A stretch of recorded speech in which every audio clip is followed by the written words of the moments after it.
Donald Trump is a street fighter. Donald Trump learned a crucial lesson as a child. Do whatever you have to do. You say whatever you have to say. Winning is everything. Donald Trump is a major deal maker, and he has made his money mainly from Manhattan real estate. Trump, Trump, Trump, Trump, Trump. His name is his power.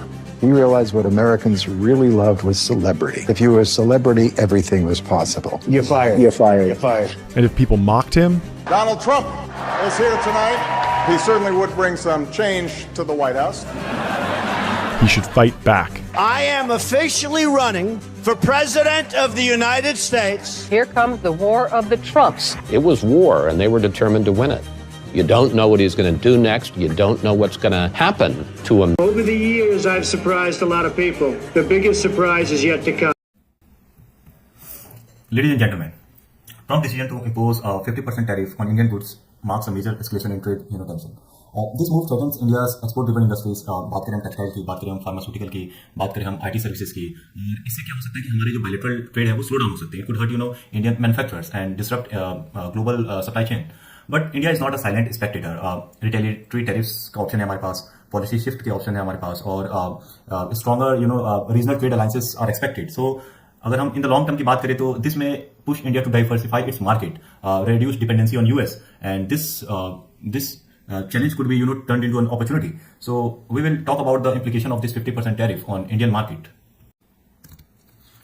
Hello everyone, my name is Pratik Tiwari, and today we will do a comprehensive analysis of the recent tariff escalation, इसके economic consequences क्या है और strategic option क्या है both the nation के पास. आज के हम प्रेजेंटेशन के में क्या क्या एजेंडा कवर करेंगे, तो हम टैरिफ ओवरव्यू की बात करेंगे, इसके इकोनॉमिक इंपैक्ट की बात करेंगे कि जीडीपी ग्रोथ पे हमारे क्या असर पड़ेगा, हमारे एक्सपोर्ट पे क्या इंप्लीकेशन होंगे, सेक्टर स्पेसिफिक कॉन्सिक्वेंसेस की भी बात करेंगे, कुछ सेक्टर्स की एनालिसिस करेंगे, मार्केट रिस्पांस क्या रहा है और क्या रहेगा उसकी बात करेंगे, और स्ट्रेटेजिक ऑप्शन हमारे पास क्या क्या ऑप्शन है ताकि हम इस टैरिफ से बच सके उसकी भी बात करेंगे. तो सबसे पहले टैरिफ के टाइमलाइन को हम जानते हैं कि ये फर्स्ट जो है 25% टैरिफ लेवी हुआ, फिर अगेन 25% टैरिफ लेवी हुआ, तो कैसे हुआ. तो लेट जुलाई 2025 में first 25% tariff announce on Indian product, और ये जो है 7 तारीख से जो है अगस्त में इफेक्ट लेगा. मतलब कि आज की डेट से 25% टैरिफ जो है all goods on that we export to USA will be levied with 25% tariff. और सेकंड राउंड ऑफ टैरिफ की घोषणा भी कर दी गई है जो कि टेक इफेक्ट लेगा 27 अगस्त को. तो ट्रंप ने एक तरीके से हमें 20 से 21 दिन का जो है टाइमलाइन दिया है ताकि हम कोई नेगोशिएशन कर सके, मतलब यूएसए इंडिया के साथ कोई नेगोशिएशन कर सके इस 20 से 21 दिन के बीच में.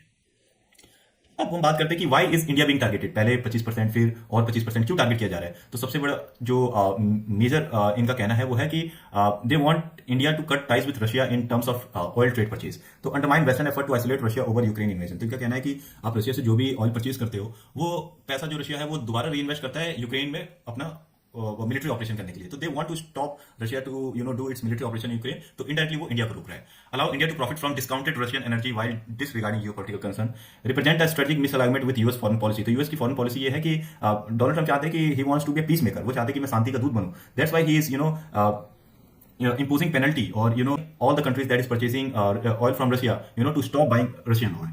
So this is why India is being targeted. अब हम बात करते हैं प्रोजेक्टेड इकोनॉमिक इंपैक्ट की, कि इकोनॉमिकली हमें जो है कितना इफेक्ट पड़ेगा इसके ऊपर से. तो इकोनॉमिक्स ने प्रोजेक्ट किया कि जो हमारे जीडीपी ग्रोथ होगा फाइनेंशियल ईयर 26 में 25-26 वो 6% होगा, लेकिन इस टैरिफ की वजह से हमारे जो 6% जीडीपी का जो एस्टिमेशन है वो कम हो सकता है. So this is the implication our country is going to face. और इसके साथ साथ हमारे एक्सपोर्ट वॉल्यूम भी जो है इंपैक्ट होंगे, एम्प्लॉयमेंट जनरेशन पे भी इंपैक्ट होगा, क्योंकि अगर हम एक्सपोर्ट नहीं कर पा रहे तो हम जनरेट भी कम, हम चीज़ों को प्रोड्यूस भी करना कम कर देंगे, जिसकी वजह से हमारे एम्प्लॉयमेंट पे भी बहुत ज़्यादा फर्क होगा, जॉब कट्स होंगे, फॉरेन एक्सचेंज जो हमारे पास रिजर्व आता है वो भी कम होगा, एमएसएमई सेक्टर जो मीडियम स्मॉल एंटरप्राइजेस हैं वो उनको भी बहुत ज़्यादा धक्का लगेगा इस सब चीज़ों से. तो इकोनॉमिक इंपैक्ट हमें ये झेलना पड़ सकता है. अब स्केल ऑफ अफेक्टेड ट्रेड, तो हमारे जो हम यूएस के साथ ट्रेड करते हैं वो कितना अफेक्ट हो सकता है. तो tariff impact approximately 60% of India's 91 billion export to US. तो जो हम यूएस को एक्सपोर्ट करते हैं वो अराउंड 91 बिलियन डॉलर का जो है वो एक्सपोर्ट करते हैं. उसमें से 60% जो अमाउंट ऑफ गुड्स है उसके ऊपर टैक्स लेवी होंगे, उतना अफेक्ट होगा. Over 54 billion in output trade facing steep cost escalation. तो मोटा मोटी देखें तो 50 से 54 बिलियन का जो गुड्स है जो हम एक्सपोर्ट करते हैं उस पर टैक्स लेवी होगा. और टैक्स लेवी होने से क्या होगा कि जो कॉस्ट है वो एस्केलेट होगा. जैसे मान लीजिए अगर कोई मैं एक क्लोथ जो है वो यूएसए को एक्सपोर्ट करता हूँ, उसका प्राइस है 400 रुपीज, ठीक है। लेकिन पहले हमें उस पर 10% टैक्स देना पड़ता था, तो 400 पे 10% 40। लेकिन अगर उस पर हमें 25% देना पड़ रहा है या 50%, तो 400 रुपए के सामान के ऊपर अगर आप 50% लगाओगे तो 200 हो गया। तो 400 का सामान जो पहले 440 का होता था वो 600 का हो गया। तो जब प्राइसेस इंक्रीज होंगे तो ऑटोमेटिकली एक्सपोर्ट कम हो जाएगा। यूएसए जो है, यूएसए के जो कस्टमर है वो इंडिया से इंपोर्ट ना करके ऑल्टरनेटिव मार्केट ढूंढेंगे, बांग्लादेश, वियतनाम। तो ये इफेक्ट होता है किसी भी ये इंप्लीकेशन होता है जब हमारे पर टैक्स जो है लेवी होते हैं। 8 billion worth of export in the high risk category. तो जो हम ओवरऑल $91 बिलियन का एक्सपोर्ट करते हैं, उसमें से $8 बिलियन का जो एक्सपोर्ट है वो सबसे हाईएस्ट रिस्क कैटेगरी में। हम आगे देखेंगे कि कौन सा है वो $8 billion worth of export.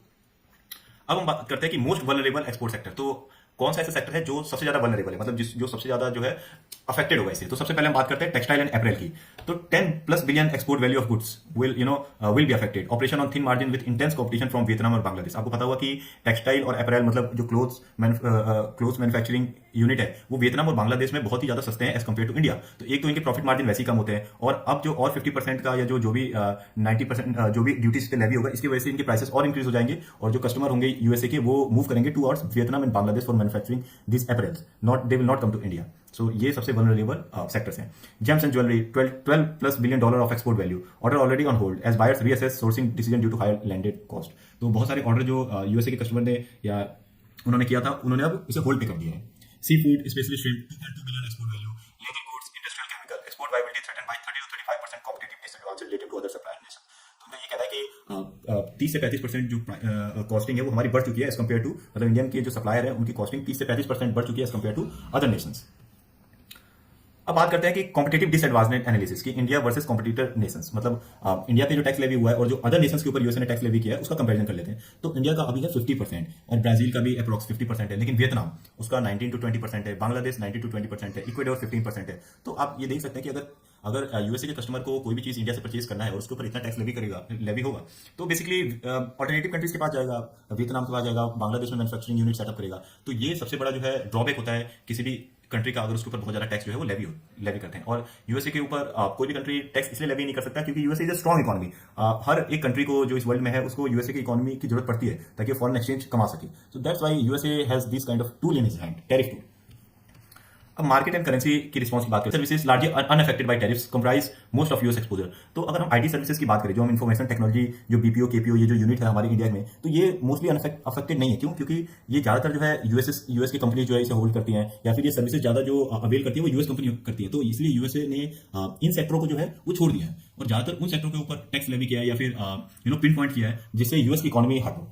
Currency market की हम बात करें तो Indian rupee has weekend, Indian rupees जो है वो डॉलर के मुकाबले और सस्ती हो चुकी है। Increase currency volatility, potential disruption to foreign portfolio flows. तो फॉरेन पोर्टफोलियो फ्लोज क्या होता है कि कोई भी बाहर देश का जो नागरिक है या फिर यूएसए का नागरिक है, अगर वो इंडिया के शेयर्स को परचेज करना चाहता है या डेरिवेटिव मार्केट के अंदर पैसा लगाना चाहता है, तो वो फ्लो जो है वो कम हो जाएगा, वो परचेज कम करेगा।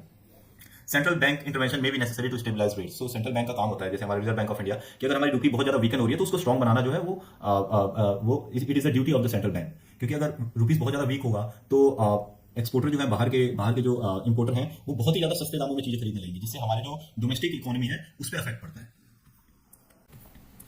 अब हम बात करते हैं एग्जेम्पशंस एंड प्रोटेक्टेड सेक्टर्स की, मतलब यूएसए ने कौन कौन से सेक्टर्स को जो है एग्जाम्प्ट किया है। तो ये वही सारे सेक्टर्स है जिसमें यूएसए को बहुत ज्यादा फायदा होता है, मतलब इसके बिना उनका काम नहीं चल सकता। तो electronics and semiconductor, complete exemptions including apples manufacturing operation in India. तो आपको पता होगा कि एप्पल जो है मैन्युफैक्चरिंग यूनिट सेटअप कर रहा है इन आंध्र प्रदेश और शायद इन तमिलनाडु। तो उसको जो है रॉ मटेरियल की भी जरूरत है, जैसे इलेक्ट्रॉनिक्स एंड सेमीकंडक्टर। तो यूएसए ने इसको जो है एग्जेम्प्ट कर दिया है। Mineral substances, metallurgic ores, fuel and energy, protected categories due to supply chain consideration, और फार्मास्यूटिकल प्रिकर्सर। जो हम फार्मास्यूटिकल प्रोडक्ट जो है सप्लाई करते हैं यूएसए को, वो बहुत ही चीप होता है as compare to what they manufacture. तो that's why they have excluded this. अब हम बात करते हैं industry response and business impact की। तो इंडस्ट्री के लोगों का कहना है कि India is now hit with 50% tariff, but frankly once it cross 25% it didn't matter. मतलब एक बार आपने 25% को पार कर दिया, मतलब यूएसए ने जो 25% का टैक्स हमारे ऊपर लगाया है, अगर उसे 26% भी कर दिया तो हमें मैटर नहीं करता कि वो 1000 हो जाए 5000। क्यों? क्योंकि हमारे प्रोडक्ट तो वैसे ही महंगे हो गए, और एक बार कोई प्रोडक्ट महंगा हो जाएगा तो कोई भी किसी भी कंट्री का कस्टमर उसे परचेज नहीं करेगा। तो आप चाहे उसे 26% करो, 50 करो, 1000% करो, 5000% करो, अब हमें उससे कोई भी इफेक्ट नहीं होने वाला, क्योंकि लॉस तो वैसे भी हो ही चुका है। तो अगर हम इंपैक्ट की बात करें तो ऑर्डर डिस्ट्रप्शन की बात करें तो जितना भी हम एक्सपोर्ट करते हैं उसमें से 40 to 50% ऑर्डर जो है वो होल्ड पे जा चुके हैं। मतलब अगर मान चलिए कि हम $90 बिलियन का एक्सपोर्ट करते हैं यूएसए को, तो $40 to 45 बिलियन का जो एक्सपोर्ट है होल्ड पे जा चुका है। क्यों? क्योंकि इंपोर्ट ड्यूटी बहुत ज्यादा बढ़ चुका है। अब हम बात करते हैं इंडिया यूएस ट्रेड रिलेशन की, कि इतना टैरिफ हम पे इंपोज हो रहा है, क्यों हो रहा है और यूएसए क्यों ऐसा कर पा रहा है, तो वो हम जानेंगे। तो प्री टैरिफ बायलैटरल ट्रेड की बात करते हैं। तो अभी जो टैरिफ इंपोज हुआ, इससे पहले हमारे बीच का रिलेशन कैसा होता था? तो हमारे बीच में टोटल ट्रेड वॉल्यूम जो होता था वो $131.8 बिलियन का होता था, $131 बिलियन का, जिसमें से इंडिया जो एक्सपोर्ट करता था वो $86.5 बिलियन का करता था और इंडिया इंपोर्ट करता था वो $45.3 बिलियन का। तो हमें ट्रेड सरप्लस, मतलब हमने 86 बिलियन का जो है एक्सपोर्ट किया, $45 बिलियन का इंपोर्ट किया, तो हमें फायदा कितना होता था? $41 बिलियन। और ये ट्रेड इम्बैलेंस को जो है यूएसए ने अपना हथियार बनाया। उसका ये मानना था कि इंडिया को तो $41 बिलियन का प्रॉफिट हो ही रहा है, तो क्यों ना हम इसे टैक्स इंपोज इतना करें ताकि इनको लॉस भी हो और साथ साथ ये हमारी बात भी माने, ताकि रशियन ऑयल जो परचेज कर रहे हैं वो ना करें। So this significant trade imbalance has been a point of contention in bilateral relation contributing to the current tariff escalation. अब हम बात करते हैं कि टैरिफ तो इंपोज हो गया, अब हम क्या कर सकते हैं, गवर्नमेंट का क्या रिस्पांस हो सकता है, क्या क्या ऑप्शन है हमारे पास। तो सबसे पहले हम देख लेते हैं डिप्लोमेटिक एंगेजमेंट। तो 7 अगस्त को जो है टैरिफ का अनाउंसमेंट हुआ है और अराउंड 28 to 29 अगस्त को जो है ये टैरिफ जो है लगना चालू हो जाएगा। तो हमारे पास 21 दिन का विंडो है फॉर इंटेंसिव बायलैटरल नेगोशिएशन। मतलब हमारे फॉरेन अफेयर्स मिनिस्टर जो है वो यूएसए के फॉरेन अफेयर मिनिस्टर के साथ बात कर सकते हैं 21 दिन के विंडो में कि हम कैसे इस सारी चीजों को मिटिगेट कर सकते हैं।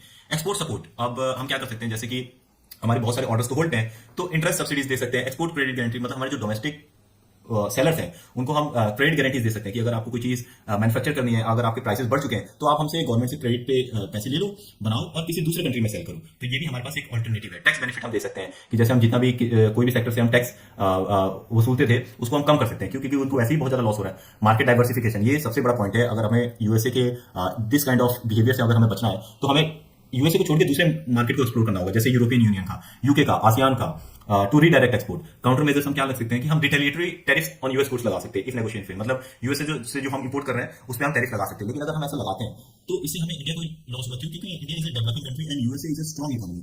तो कभी भी you can not fight with a powerful country. So that's why it is important that you find alternative and you make yourself as strong as possible, as strong कि हम भी एक टाइम पे इतने कैपेबल हो सके कि हम भी यूएस के ऊपर टैरिफ लेवी कर सकें। सो अब हम बात करते हैं कि नेगोशिएशन फ्रेमवर्क एंड प्रोस्पेक्ट, हम किस चीजों को कैसे रिजॉल्व कर सकते हैं।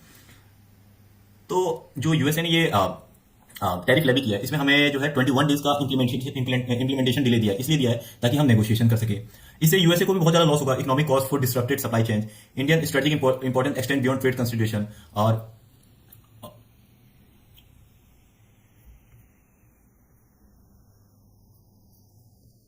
बात तो होगी कि हमें टैरिफ लेवी हुआ है और इसे कैसे नुकसान होगा, लेकिन स्ट्रेटेजिक आउटलुक हम देख लेते हैं कि हमारे इकोनॉमी पे क्या इफेक्ट पड़ता है। तो सबसे पहले बात करेंगे हम इकोनॉमिक इंपैक्ट की। तो हमारा जो जीडीपी ग्रोथ जो 6% 25-26 में कहा जा रहा है कि इंडिया का जो इकोनॉमिक ग्रोथ होगा वो अराउंड 6% होगा, उसमें 0.4% का रिडक्शन हो सकता है। सेक्टर जो अफेक्टेड हुए हैं वो है textile, gems, sea food and leather, faces several competitive disadvantages. जो पॉलिटिकल डायमेंशन की बात करें तो trade dispute is intertwined with India's energy policy and strategic autonomy in Russian relation. तो हम एक यूएसए के दबाव में आकर रशिया के साथ अपना रिलेशन कम नहीं कर सकते।